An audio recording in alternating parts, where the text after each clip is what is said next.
And welcome back to TJ Chumps here in Heber Heights. We're going to be here for the next hour talking about Wright State University men's basketball with second-year head coach of the Raiders, Scott Nagy. A couple of his assistants will be joining us later on in the show. Again, thanks for everybody for coming out here tonight. And a program reminder, if you're just tuning in too, the next coaches shows will be coming your way from TJ Chumps in Fairborn on January 1st on New Year's Day. Be all for the next couple of weeks. And Coach Nagy, your team with a nice win, 9-point victory over Kent State over the weekend. The Raiders now go to 6-4 on the season.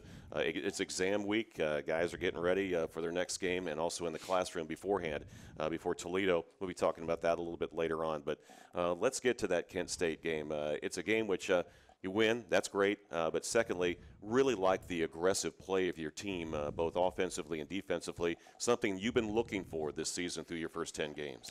And we've had it. We've had it in spurts. We had it probably, those 3 games that we had the tournament. I thought that our defense was really good, and I thought that we played pretty tough. I think this was the most complete game in terms of defense and the toughness plays, just the hustle, the loose balls, all those things it seemed like we got. And really, really pleased with the guys. We weren't very good offensively, and, to this point, this has been one of, or maybe the worst shooting team I've ever coached. We're struggling right now, and we're going to shoot the ball better. I'm not concerned about that, but I like what we're doing on the defensive end. All right, well, we have some highlights for those who are here with us at TJ Chumps, and also those watching the stream down the line. And let's get to this game. It was back and forth early in this game. Well, they play so fast.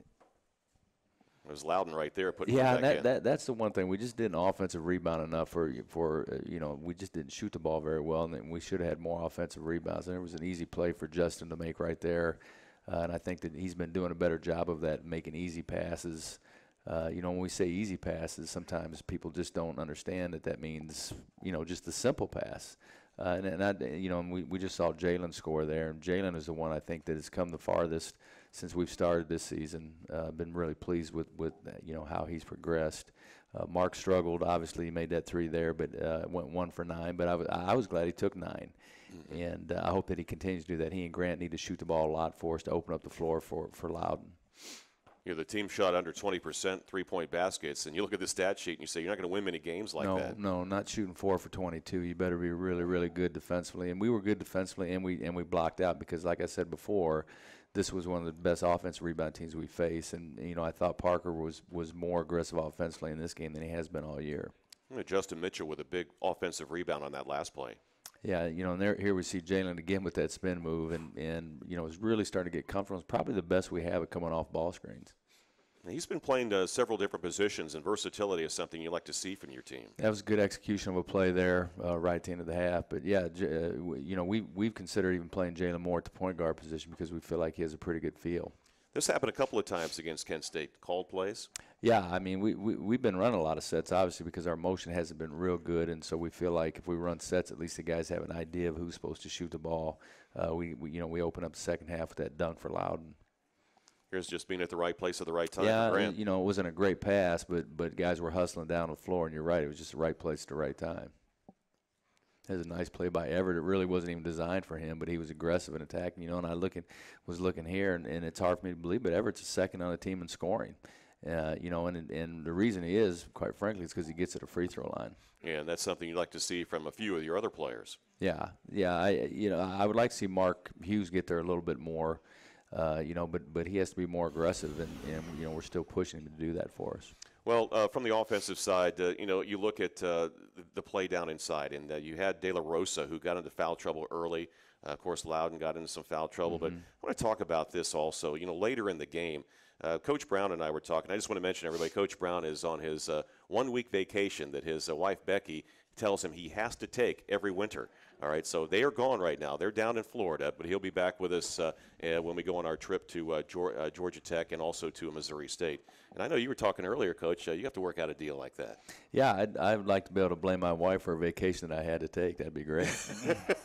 Well, maybe the ears are open right now. And I know Coach Brown's probably watching and listening right now down in the state of Florida. I know it was a little rough sledding heading down there when we left the arena on Saturday with the weather, but I'm sure he made it there okay. I haven't heard from him yet, but we'll be in touch with him. But that play where Loudon Love blocked the shot, and basically all he did was look at the other player because the other player looked at him. No words appeared to be exchanged, but yeah, it's they hard get a to double know. technical. It's on hard that. to know what was, if anything was said. But when a play like that is made and you stand over a kid, or they stare at each other, and everybody tries to see whose chest is bigger at that point.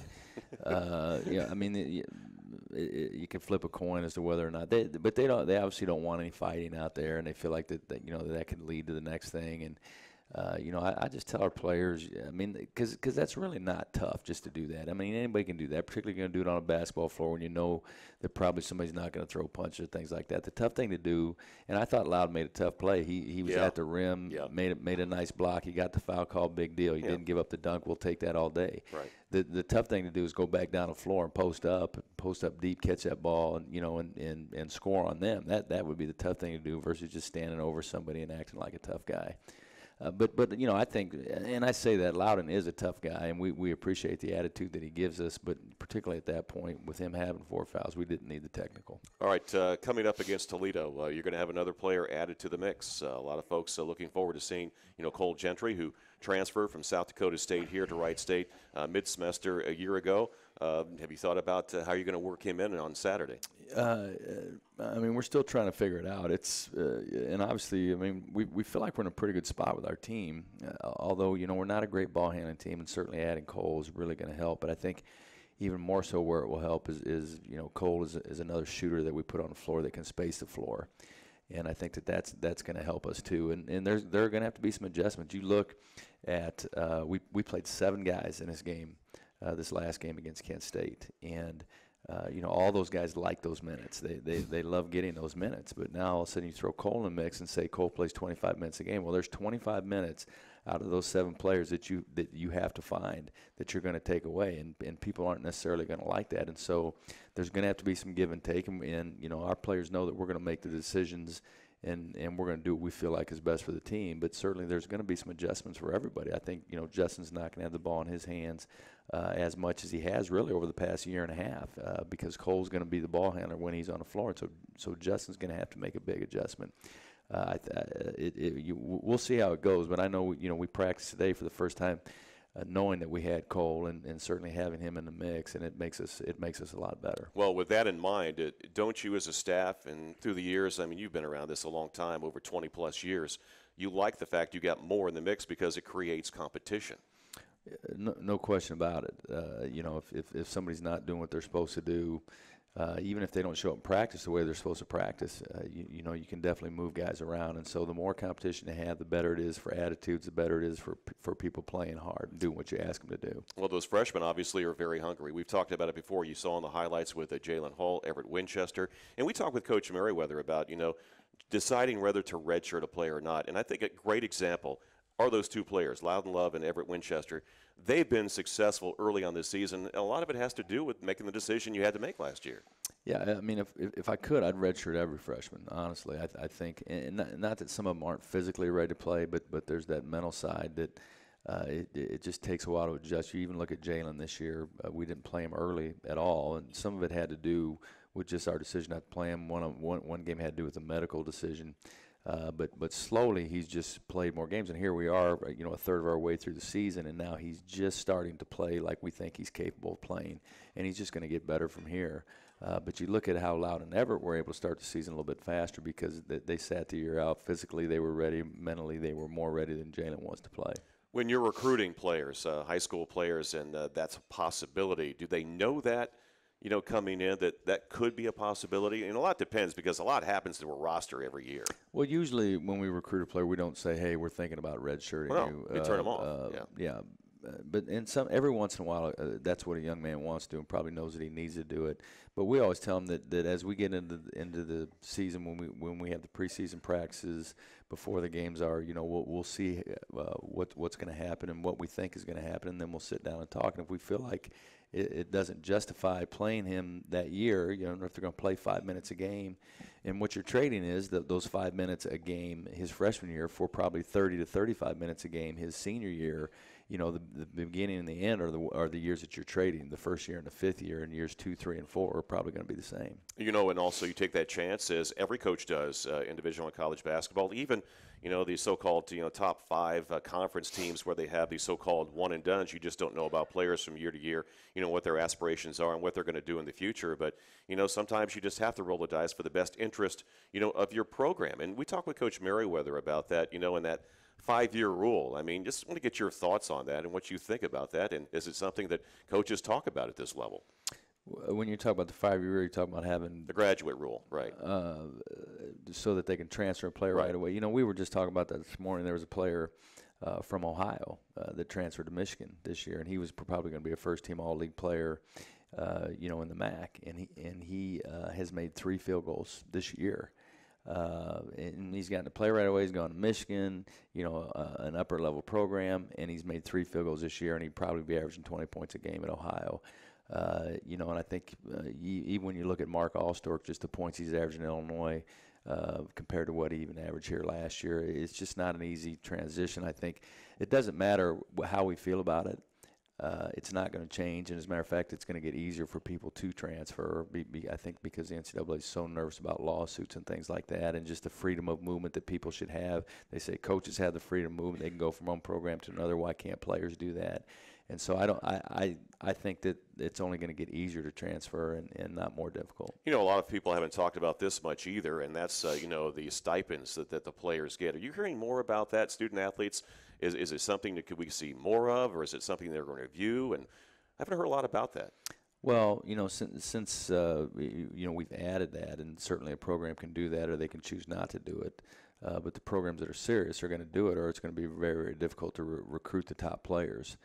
But I haven't heard that they're wanting to do any more than that at this point. All right, Coach, we're going to take a break. We'll be back with more of the Scott Nagy Show. Wright State University basketball from TJ Chumps here in Huber Heights. Wright State University is a safe place to study, work, and play. To help keep it that way, we offer you a free app that provides tip texting, personal guardians, a safety timer, a panic button, and a safety profile, all connected seamlessly with Wright State Police. It's called Raider Guardian. After downloading the app from the App Store or Google Play, you can invite family, friends, or Wright State Police to be your guardians and communicate with them within the app as needed. The safety timer sends automatic notifications to your assigned guardians if your safety timer expires. Emergency communication is seamless and discreet. Send tips, photos, or make one-touch calls if you see something suspicious. Finally, if you place a panic call or your safety timer expires, the Raider Guardian app allows Wright State Police to immediately track your location using the GPS in your phone. For further information and contact information, visit wright.edu/RaiderGuardian.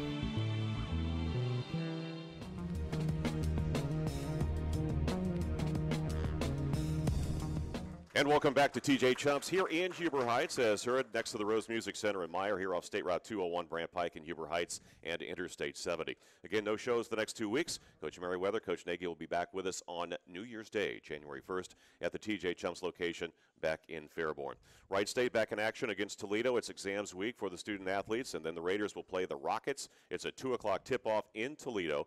We'll be on the air at 1:45, and Coach, we mentioned Coach Brown will be gone for the week, so we brought somebody in who we think that can do a really good job, because we were impressed with him last year, and that's the young man you brought in from Illinois, and that's Mike LaTulip. So he's looking so forward. I understand he's really taking this seriously as he gets ready to prepare for this game against Toledo. Yeah, I mean, I'm sure that he is, and I hope that you'll be able to get a word in edgewise as it goes along. Well, you know, with Coach Brown, I'm used to that. So, yeah, you know. Mike likes to talk, but he's going to do a good job. There's no question about it. Oh, yeah, he's looking forward to it. I know we talked to him after the Ohio Valley game, and very serious and taking it very professional. He's working here in the area, I think, understand it, LexisNexis, and loves the team, and he's looking forward to seeing how his players do. In fact, the players even are talking about it, like Ernsthausen. Parker said, he goes, we're looking forward to that because I know his mom and dad are excited about it. And of course, for Parker, it's a homecoming for him because he's from nearby Bowling Green for that game. Yeah, and Parker went to high school in Toledo, and But Mike will do a good job, and Mike is always around our players, even now. I mean, I think he's at the pavilion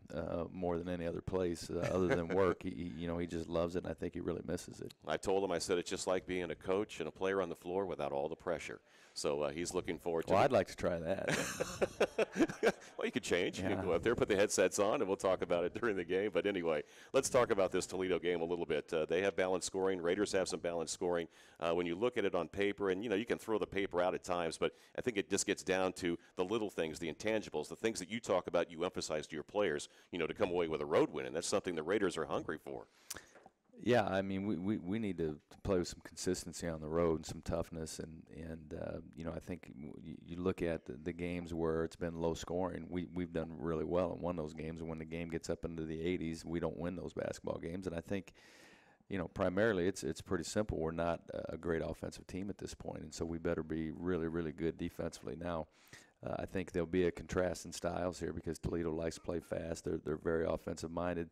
The difference is that we have Cole now, and we're going to play faster with Cole. I think that it's to our advantage. Plus, because we've struggled so much in the half court, being able to have Cole on the floor, we'll be able to play faster. We'll have more depth. We'll be able to move people in and out of there quicker. But we should also hopefully be able to get some better shots in transition. Well, some of the shots have been good, especially against Kent State. The three-point percentage we talked about earlier, under 20% for the game. And during that break, you looked down and you just said it just jumps right out at you. Only shooting, 31% from three this year for your team. You don't like that? That's not great. It's not great, but it will get better. And I think it has to, and I think the players understand that. But I want Grant and Mark in particular to keep shooting the basketball. They're good shooters, and those shots are going to go in. I mean, Mark had so many of those shots go in and out. I feel like most of the shots that they took, of the 18 threes they took, were good shots, and we want them to continue to do that because they'll make them, and it will keep the floor spread for Loudon because he needs that. And so when Loudon gets aggressive, and Loudon needs to be very, very aggressive. I want him to be more aggressive in terms of calling for the ball and being more active and being more hungry to score because I think that will open up the shooters. So if the shooters will shoot, it'll open up for Loudon. If Loudon will be aggressive, it'll open up for the shooters. And free throws also the team wide. I mean, everybody needs to shoot them better. Yeah, it's not great. It really isn't, and it'll catch up to you at the end of games. And even in the Kent State game, we didn't finish the game like we would have liked to. But I think those things kind of go hand in hand. We're not a great shooting basketball team, and it's something, quite frankly, that I'm not super used to, and so I've had to coach differently and kind of figure out different ways to try to get the ball in the basket. But the thing I do love about it is just the heart of our team and their desire to make tough plays and play good defense. And they seem to be playing much better together. Also, you can just see the confidence level between the guys who are on the floor who come in and play. Yeah, I agree with that. I think that they're really starting to trust each other. I think they believe that although these guys are human, and the natural thing is for a person to be selfish. I think that the guys are starting to believe the best about each other, that their real desire is to want to do what's best for the team. And so, but we all screw up in that. We all get selfish sometimes, and so we have to be able to give each other grace, and I think our guys are doing that for each other. And talking about for the team, and you mentioned it a little bit earlier, Coach Brown talked about it during the broadcast against Kent State, and that was the things that Parker Ernsthausen does for this team, the little things that go unnoticed. Talk about that. It's something he takes a lot of pride in. Well, the players call it Parker Island. Whatever player he's guarding ends up on an island and really struggles to score. I say that about Mark Hughes too. I think Mark Hughes has every tough guard there is in terms of who we're playing, and he's done a great job at doing that. But Parker's really good defensively. He's really smart. You have to show him one time, and he knows what's going on. He can see the entire scope of what's going on and what other teams are trying to do. And the other thing about Parker is he's a tremendous communicator. He's always talking on the floor where other guys struggle to do that. Parker never does. And I think one of the reasons why is because Parker can see what's going on. He understands it, and he can communicate it. And I always say, if a guy's not talking, there's two reasons. Either you're confused and you don't understand what's going on, or you just refuse to talk. Most of our guys, I think, are slower to talk because they don't see it as quickly as Parker does. And the one thing he does well, because of those attributes you mentioned, is take charges. Seems like he gets 2 or 3 a game. It's unusual, and I've had a few players like him that laterally are very good. In other words, they can move to their left and their right really, really well. He's not a speed demon, and I think he'd be the first to tell you the straight ahead speed's not great. but laterally he moves great. We can switch him off on the guards, and he can guard guards, and he uses his size, he uses his wits in terms of staying in front of them, and then he moves his feet great. It looks like there are times, too, where he's open for shots. Is it something you're encouraging to be more aggressive? Believe me, I want him to shoot the ball. He's a good shooter, but he just doesn't. I think that's the one thing he struggles with there is confidence, in his shooting and his scoring ability. My hope was that he'd be our second or third leading scorer this year, and right now he's our 6th or 7th leading scorer. I would like him to shoot the ball more and shoot it with confidence. Well, Mark Hughes, you said you like the fact he took 9 threes in the game. Didn't look like he forced anything. No, he doesn't. Mark never forces anything. I wish he would force it sometimes, and I would like to see him at the free throw line a little bit more, but I was pleased to see him take 9 threes. All right, your offense. You talked about Cole Gentry a little bit. You guys planned this out where you have really a post player who is going to continue to get better and better in Loudon Love. I know the fans are really excited, about his continued maturation and what he brings to this team, some inside presence, and then also if you get those three-point shooters, and that comes too with getting penetration off the dribble, getting into the paint, and that's something that I guess Cole's going to bring to this team. Well, we kind of have two guys that have done it before we get Cole here, and I think the best at it is Jalen, and he's just starting to get comfortable with it. But Cole is really good at it. I mean, Cole is great at getting inside the defense and penetrating, making good passes or scoring. He's figured out how to score even more. He had a really good practice today. I think he's super excited to play. I know that he's just very hungry for it. Obviously, sitting out an entire year at South Dakota State and then only playing half the year last year and then sitting out another year. I think probably more than anything, his hunger and his desires are going to help our basketball team. Everett Winchester, I want to talk about him a little bit because he is playing some positions he's never played before. His progress, you and your staff, what's your assessment at this point? Well, we've been real pleased with him. I love how much he's getting to the free throw line. I think teams, are even playing him to drive because, I think, again, he's not jump shooting's not his forte. I mean, he's better at putting the ball on the floor. He's obviously made his body a lot stronger, taking that year, his redshirt year, to improve his body, and he's taking advantage of it. I love the fact that he's getting to the free throw line. The one thing we would like to see him do is offensive rebound more because we feel like that's an area where he could get some easy buckets also. The nice thing about Everett is he can rebound the ball defensively and just take off with it because he's one of the best ball handlers we have. Yeah, he was a point guard back in high school, back in Maryland. Coach, got a couple of minutes left, and a topic we talked with Coach Merriweather about, and that has to do with scheduling and how difficult and what a challenge it is right now, and getting your philosophy again, on scheduling for your team year by year. Well, the philosophy is we'll play who will ever play us. That becomes a problem, and I think, again, once your program starts to establish itself, and you get a reputation, then it becomes even more difficult. And we talked about it a little bit last week. We know that some people don't like to see the Ohio Valley games, but we either have the choice to go on the road or play a game like that because it's very, very difficult to get home games at this level. So we would prefer, obviously, to have those home games, and our fans would like to see us, even if they feel like the game may not be competitive. It's still an opportunity. Plus, because we're going to have to play some games where we go on the road and we get paid, like when we have to go to Loyola, Missouri State, we got to go to Georgia Tech. When those teams play us, we have to be able to combine those with some home games. Just so that we don't beat our guys up. We don't want to play so many of those because we've already seen what the road does to you anyway. It's hard to win a non-conference road game. But the better we get and the more consistent we get and the deeper we get, we want to try to play as good a schedule as we can possibly play. Now, I know the response would be like you have no control over this, but there are some people who advocate, some broadcasters who have said, well, why can't the mid-majors unite and say, okay, we refuse to play those guarantee games at these top 5 conferences and then play amongst ourselves? But that's easier said than done. That's a lot easier said than done. And really, when we recruit kids, those kids want to play some of those games. I mean, they want to play at an Ohio State. They want to play at a Kentucky. So teams use that in recruiting. And so for us all to just gang together and say, hey, we're not going to play high majors, and then you hopefully you get your program to the point where you consider yourself one of those equals and you want to play them. And so there's no way to say, you know, all of these teams are at the same level. We're just not going to do that. I think that would be an impossibility. And that's something you've talked about with your team, and that's the culture of, listen, you know, there are no moral victories. No. You want everybody to believe every time you go out there, you're going to win this game. No, yeah, there just aren't. And, you know, our players shouldn't be intimidated by anybody. And we're just, you know, I have no interest in the, well, you played with them for a little while speech.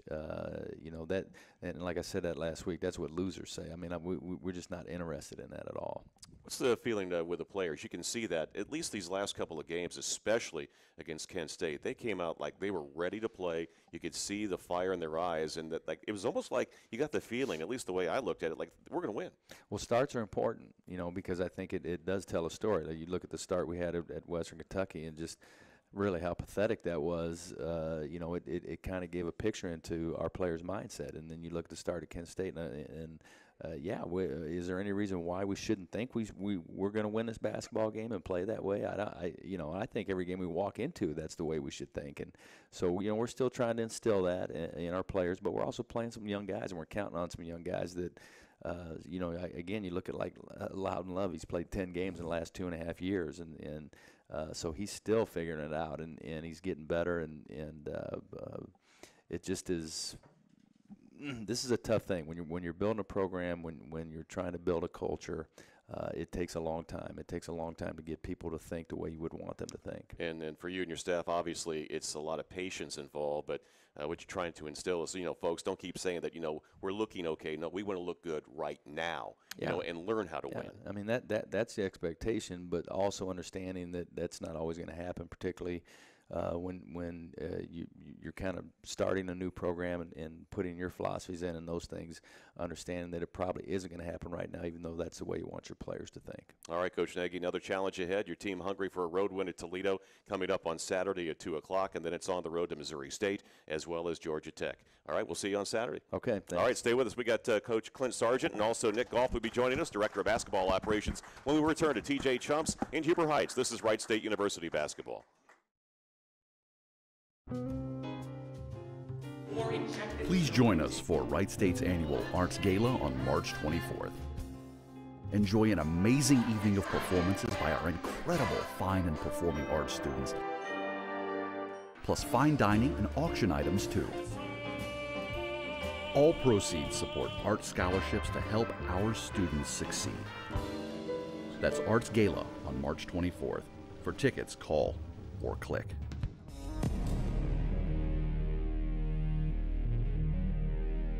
Hey, and welcome back to TJ Chumps here in Huber Heights for the next half hour. Still talking Wright State University hoops, and with us, haven't seen him in a while, at least here on the show.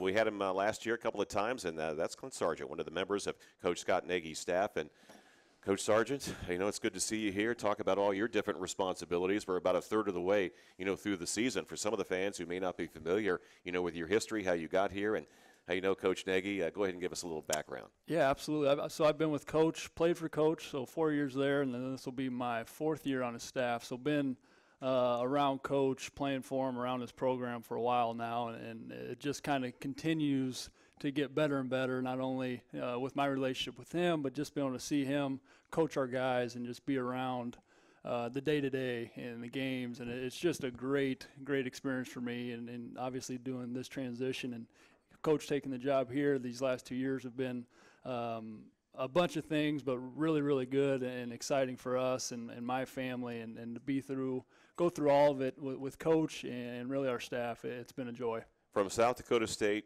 here to Wright State. And something it always, my eyes just, you know, open up wide when I see all these assistants, because the weather here, you know, quite different. You guys are out wearing shorts, you know, it might be snowing and it's 38 degrees and you guys think it's warm. No, it's great. You know, I remember last year when we got off our first bus trip, I think we were at Southern Illinois, and we got off the bus and it was warm, and it just threw us off for a loop. We all looked at each other like, wow, we could get used to this. So yeah, it's one of the benefits for sure. Bus rides not as long as they were over there in South Dakota State. No question. Well, let's talk about your responsibilities too with Coach Nagy. You have a whole lot on your table. Yeah, and it's really one of the great things working for Coach. He lets his assistant coaches do multiple things, and obviously probably my biggest job is to recruit. That's probably the most important. But I also get to be involved with practice and game planning and do the scouts. So just really all phases of the program I get to be involved in, and that's a huge plus for an assistant coach to have all these different responsibilities, because you're gaining experience. And you're not really pigeonholed into one responsibility per se.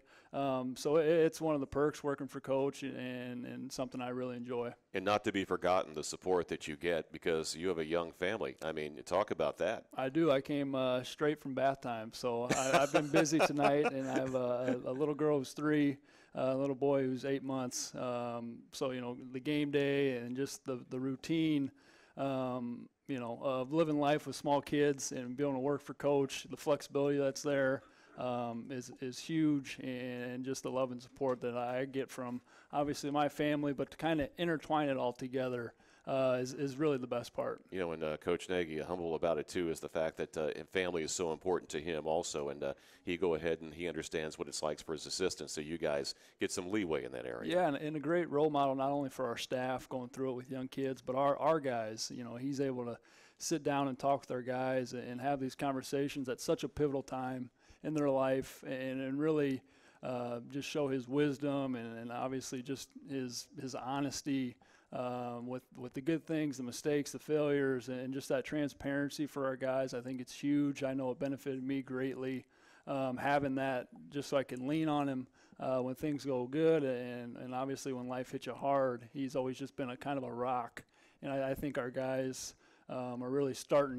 Year one, you're kind of figuring it out, and that trust is kind of being built, and I think now they're really starting to see that and appreciate it. We were having a little fun earlier with Coach Nagy talking about Jim Brown, who's usually here with us, but got that week off. And, but really when you think about it, over 40 years of coaching, never had a chance to go anywhere in the wintertime. In all seriousness, he's making it up to his wife. And I'm so glad he has the opportunity, to be able to get away and not only miss one game, because believe me, he is passionate. He loves to be here. He loves these games. And we get a lot of great feedback with Coach and what he's done this year. I go, obviously all our games are on ESPN3. So when I get home, I watch you guys, or I watch our game and listen to you guys, and I can hear the passion in his voice and just how worked up he gets, which is great for the fan. At least I think. I sure enjoy it, and both of you guys do such a great job. But to hear the passion from a former coach to still be involved with the game, it's a treat, and you can tell as a listener.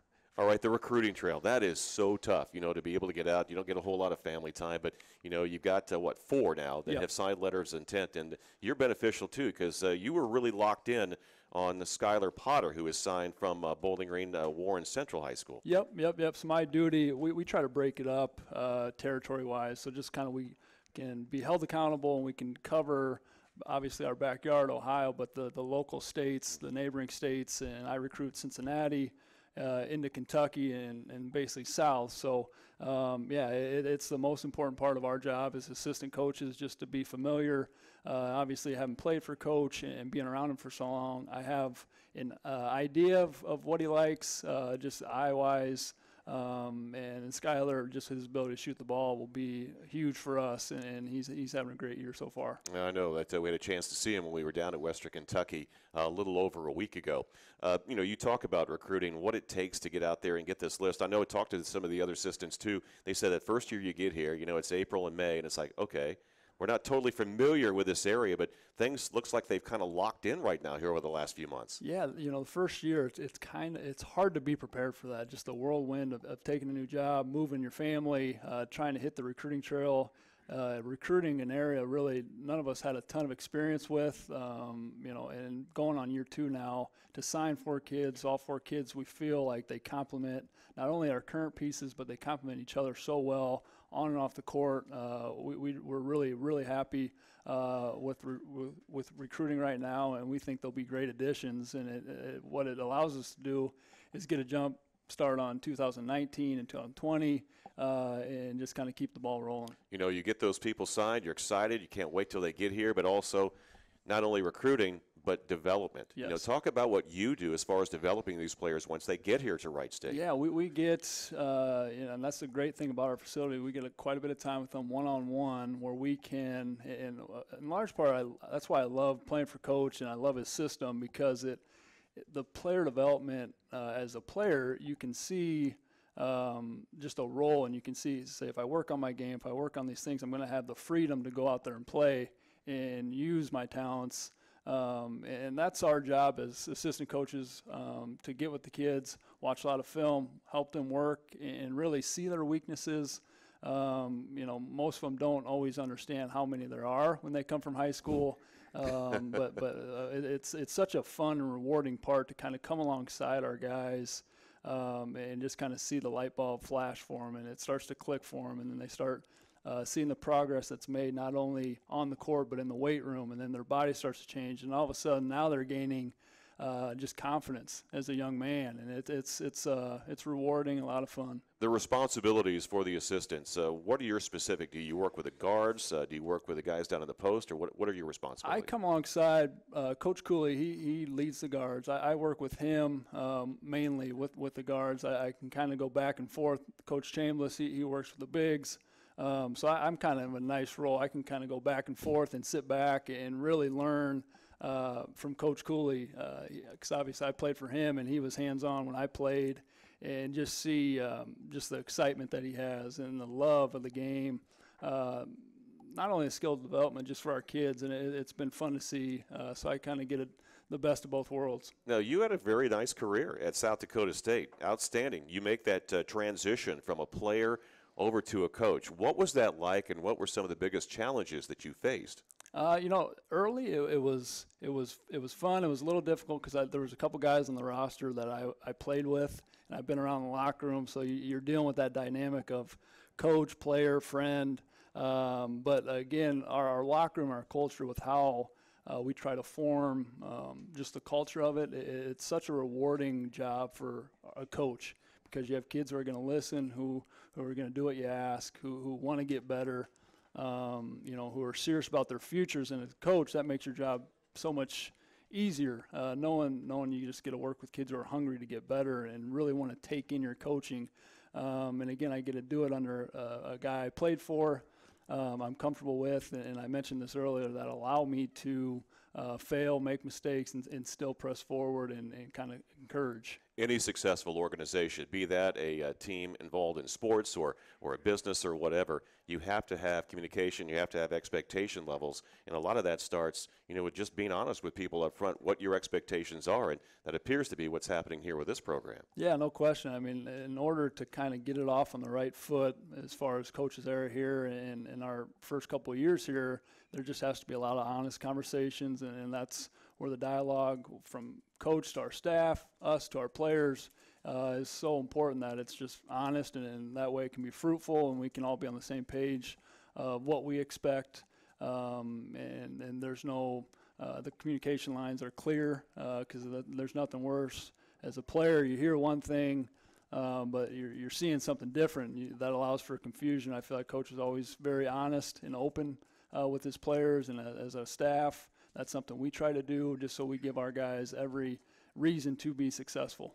Recruiting, development, all these things involved game day preparation, and that's something the staff shares from game to game. Yep, Coach Cool and I split the scouts, and I have Toledo coming up, and again, it's just another area of the game. You know, it's just it's so huge, and it takes a ton of your time, but the same aspect, it's so rewarding just to be able to work with Coach on it and just see all the different philosophy that goes into it, game plan with our guys, and helping them just understand the information, get them the information in areas they can understand it. Now, you're not being too specific, you know, and just generically speaking, you say that you have the Toledo game coming up, but what are the progressions that you go through, the preparation, the amount of time, and the things that you look at before you get the team prepared and actually deliver that game plan to your team? Yeah, sure. A lot of it is just the preparation to deliver a physical scout, to get the clip set up. You know, it's watching all the games, and really for the amount of time you put into it, you're watching with our guys no more than an hour of the film, and you're watching you know, 9 to 10 hours on it. So there's a progression that you put through watching the individual skills, so you can give your guys a good idea of a tendency. So he likes to go right, he likes to go left, he's more of a jump shooter. And then you break it down more on a team scale. Okay, this is their tendency as a team. They're fast paced, or they're more methodical. They're slower in their action. They run a lot of sets. Like Kent State, they were a great offensive rebounding team, so we emphasize that throughout the week. Toledo, they're very, very good offensively. They'll run a lot of sets, so there's a balance there with how much information we give our guys and what information is the most important. So it's kind of a fascinating part of the job. Yeah, the process itself, and, you know, that leads me to the next question. It's got to be challenging. How do you put all that into the nutshell and explain it to 18 to 21-year-olds? Yeah, and it's all under the Coach Nagy, what's most important to our team, what's our identity, so defense and rebounding. So a lot of it's geared towards what they do offensively, and maybe what we're struggling with or what they might take away from us. So you can kind of scope it down and narrow it in to, you know, 1 or 2 things that you really, really want to get across to your guys, because, you know, our guys are going through finals week this week, and they got a ton on their plate. So we really try to tailor it towards them and give them the best chance to retain it. Yeah, there's not a perfect way to do it. At least I don't think so. We're always. Is this something because you have a little time? Of course, it is exams week, which is, you know, very vitally important. But then as you get closer to Friday, when guys, you know, most of them will be done with their exams, and you have that day before, it's not, you're feeding them a little bit, I would imagine, through the week, but then maybe could get a little crash course towards the end of the week, or are you just pretty much staying on schedule what you normally do? Yeah, we're trying to stay on schedule and really treat it no different than, you know, any other game with what we give them. Now, we might watch more film leading up to it and maybe talk about it more as a staff about some different things we can do, because we have more time in between games. But we'll start film on Thursday and give it to them in the way we usually do it. When you were a player, is this something you paid really close attention to? I mean, come on now. I know. I'd like to tell you I was just locked in. I think I was. Okay. The older you get, and like I heard you guys discussing Parker, and just his intellect and ability to retain the information and hear things once, and then be able to do it. So yeah, it's something I've definitely developed more of an appreciation of now, being a coach and seeing the work that goes into it and the detail that goes into it, just to be able to give the information to the players. You know, and a lot of fans don't realize this. You know, there are a lot of players who do take that interest, and in this team you can tell. I would imagine even afterwards, a lot of them individually you're able to work with. I know you try to make it to where, as a group, they're able to understand, you know, what you guys expect from them, but individually I'm sure they'll come up and ask questions. Yeah, and that's a good thing. When guys are asking questions, it tells us as a staff that they're locked in, and they're ready to go. You know, they're engaged in not just listening, but they're taking in the information. Questions are always welcomed.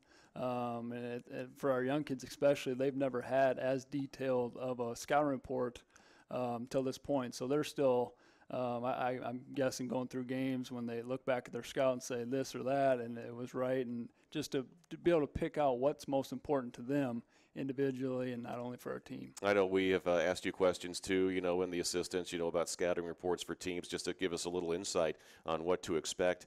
And Coach Brown, obviously, he's been through that for so many years, and he knows what's going on. But I would imagine that you have Mike Latula probably in your ear also because of Toledo this week. Yeah, I just found out today from Coach Goff that he's coming, so I expect a call from Mike here soon to give him some good nuggets so he can do a good job with you. All right, I'm sure he'll do a fine job. But you can always tell him this: if he stays on the phone too long, you got to get to your kids. Yeah, and now with Mike, you know, you're probably gonna have to tell him to be quiet. I mean, he can talk. That's all right. That's what we expect. All right, Coach Sargent, we got Nick Goff coming up next, and we really appreciate you coming out here tonight. Thanks for having me. All right, stay with us. The Scott Nagy Show continues from Huber Heights at TJ Chumps. This is Wright State University basketball.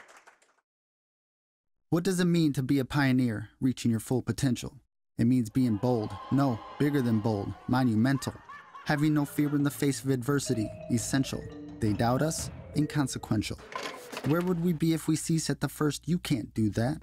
You see, we set out to be what we see in you. Innovators, free thinkers, seekers of truth. At Wright State, our goal remains central.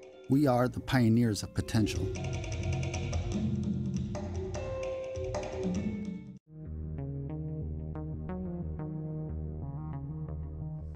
Okay, we are back in Huber Heights at TJ Chumps, and we are off I-70. If you're in the area, stop on by. We're going to be here for the next 10 minutes or so. And again, a reminder, we're going to be at TJ Chumps in Fairborn for our next shows. Coach Merriweather and Coach Nagy coming your way on January 1st. That's New Year's Day. We'll be back at the Fairborn location again for Wright State University basketball radio shows and streaming live also on the Wright State site. Now, with us now is Coach Nick Goff. I like to say Coach too, all right, because you're an integral part of this staff.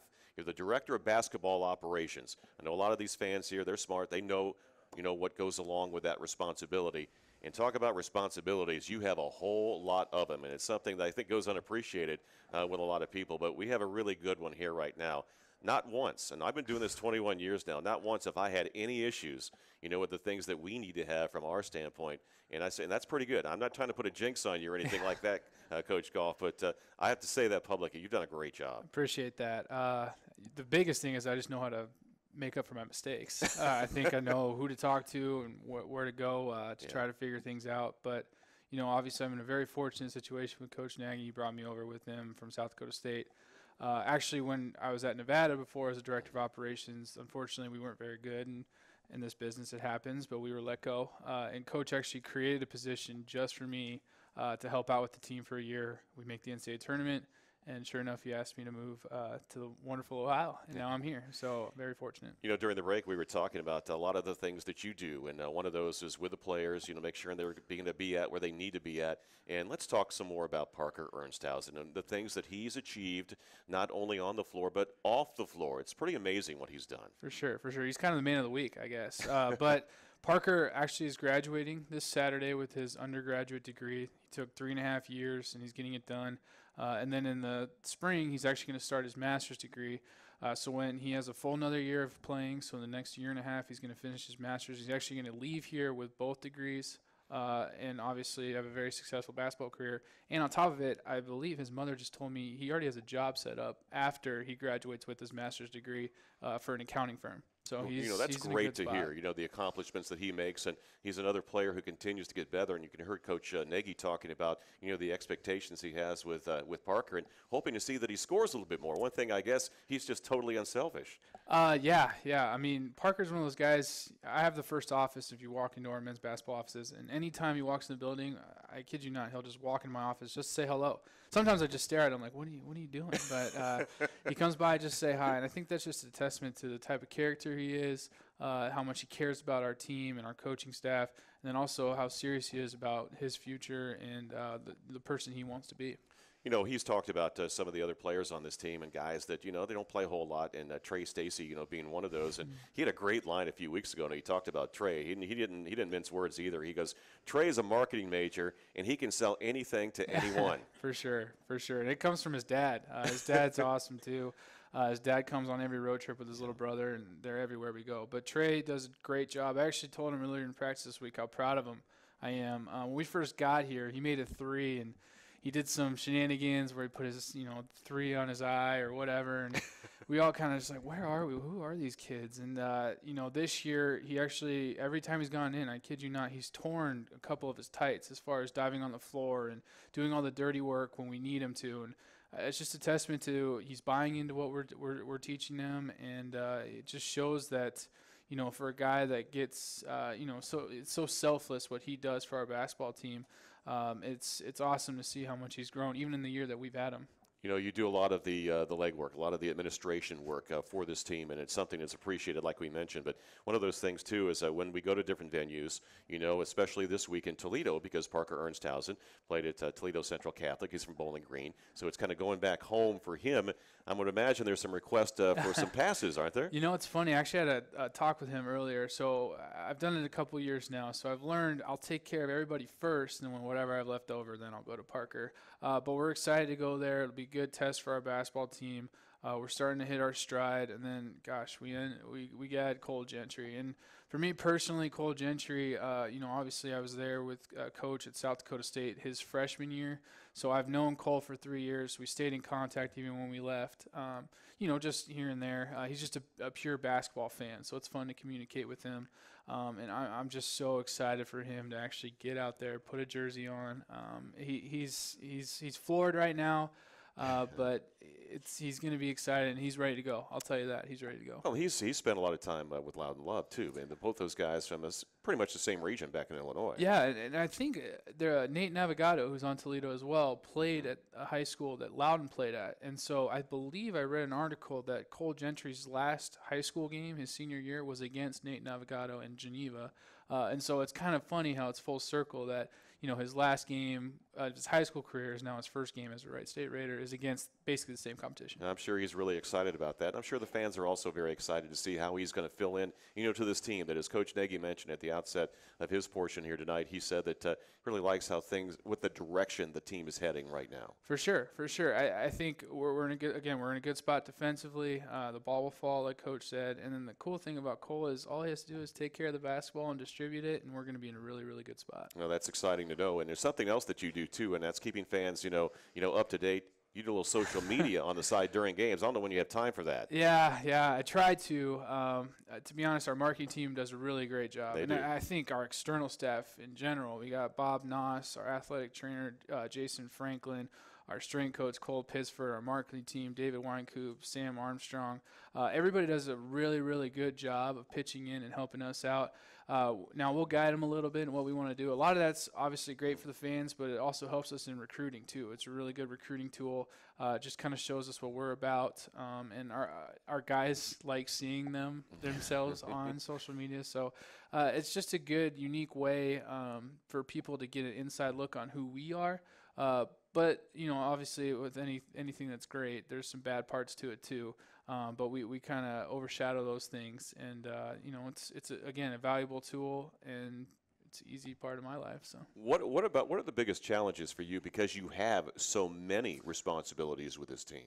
To be honest, my wife would agree with me. It's turning off. So obviously when I go home at night, I still have my mind. Well, you're still a newlywed. I'm still a newlywed. We're 8 months in, and it's been great. Every day's a honeymoon. But I think she would agree with me that it's the turning off and focusing on what's important. And I have gotten better at it. Obviously, that we're in the thick of things right now, it makes it a little more challenging. Laying in bed at 9 o'clock. Oh shoot, I forgot to text this person this. And that's the great thing about our cell phones too, is that I can shoot something off and I know they're going to get that information. But yeah, I would say turning off. What about downtime? I mean, during the off season, because Coach emphasizes family with his team, and there is some time where the assistants are able to be more with their family. What's it like for you? Of course, you got married last year. During the yeah, so it's been great. It's funny too, because you think we'd get tired of each other because we see each other in the office every day. But to be honest with you, Coach Nagy just built a home, and I feel like we're over there every other weekend, just hanging out, getting to know each other. Obviously, our wives are really close, just because we moved from South Dakota State as well. And then those are built-in friends that they have here in Ohio. And then just getting out and about, like yesterday or this past week, my family actually visited from California, where I'm originally from, and we went down and saw the Cincinnati Zoo lights, which was tremendous. Took them over to the Air National Guard or the Air Force Museum. So there's a lot of unique things to do around here. But to be honest, in the off season, the best thing is resting and sleep and just enjoying the good weather. All right, Coach Goff, we appreciate you being here. We are out of time, and I really appreciate you stopping by. That was easy. All right, stay with us. We got basketball with Wright State coming up against Toledo on Saturday at 2 o'clock. Mike Latula will be joining me for the broadcast at 1:45. Again, Coach Nick Goff, thank you very much. Also, Clint Sargent, assistant coach, and Scott Nagy. Again, our next coaches show will be January the 1st at the TJ Chumps location in Fairborn. Thanks for watching and listening to Wright State University basketball.